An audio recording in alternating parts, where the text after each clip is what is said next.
বাংলায় একটা কথা আছে যে পাগলকে খেপাতে নেই। কানাডা ঠিক এমন ভুলটাই করেছে। সৌদি যুবরাজ মোহাম্মদ বিন সালমানকে খেপিয়ে এবার তারা বড্ড বিপাকে পড়েছে। সৌদি আরবের মানবাধিকার নিয়ে মন্তব্য করে ভীষণ বিপাকে কানাডা। কানাডায় সৌদি নাগরিকদের সব ধরনের চিকিৎসা কর্মসূচি বন্ধ করে দিয়েছে সৌদি আরব।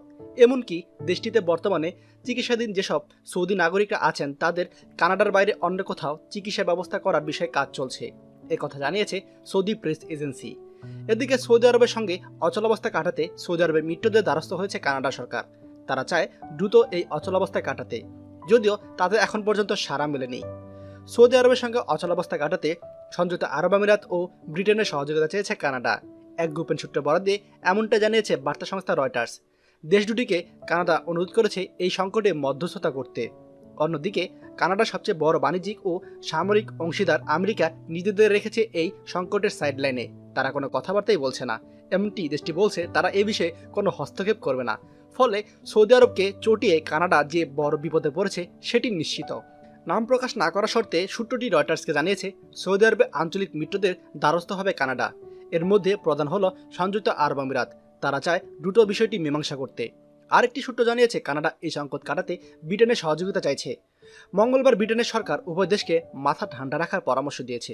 সূত্রটি জানিয়েছে শুরুতে বিষয়টি নিয়ে দেশে পররাষ্ট্র বিষয়ক বিশেষজ্ঞদের সাথে পরামর্শ হয়েছে কানাডার জাস্টিন ট্রুডো সরকারের।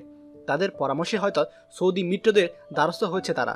কিন্তু সৌদি আরব রয়েছে অনড় অবস্থানে। শুধু তাই নয়, কানাডার বিরুদ্ধে তাদের কঠোরতা আরও বাড়ছে। সৌদি আরব আগেই জানিয়ে দিয়েছে অভ্যন্তরীণ বিষয়ে বাইরে নাক গলানো সহ্য করবে না তারা।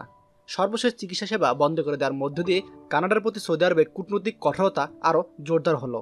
সৌদি আরবের নারী ও মানবাধিকার কর্মীদের আটকের প্রতিবাদ করায় সম্পর্ক ছিন্ন ও ধারাবাহিক কার্যক্রমের অংশ হিসেবেই এমন পদক্ষেপ নেওয়া হলো। এর আগে কানাডার সঙ্গে বিদ্যমান চুক্তি বাতিল ও কূটনৈতিককে বহিষ্কার করে সৌদি আরব। এমনকি সৌদি আরব থেকে সরাসরি কানাডাগামী বিমান চলাচল বন্ধ করে দেয় দেশটি। গত 1 আগস্ট হিউম্যান রাইটস ওয়াচ জানিয়েছিল সৌদি আরব কয়েকজন অধিকার কর্মীকে গ্রেপ্তার করেছে।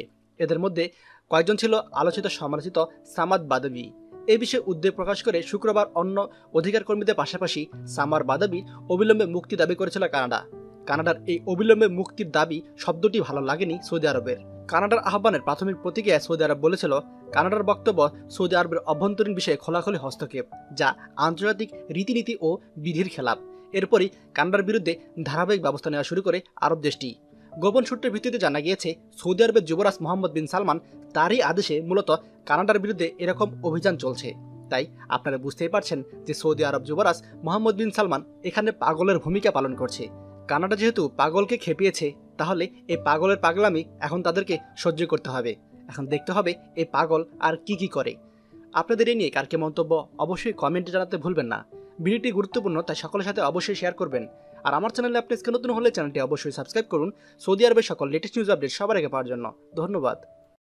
আমাদের সকল ভিডিও আপডেট সবার আগে পেতে আমাদেরকে সাবস্ক্রাইব করুন। সাবস্ক্রাইব করতে সাবস্ক্রাইব আইকনে ক্লিক করুন এবং বেল আইকনটি চাপুন, যাতে আমাদের কোনো লেটেস্ট ভিডিও আপনি মিস না করুন।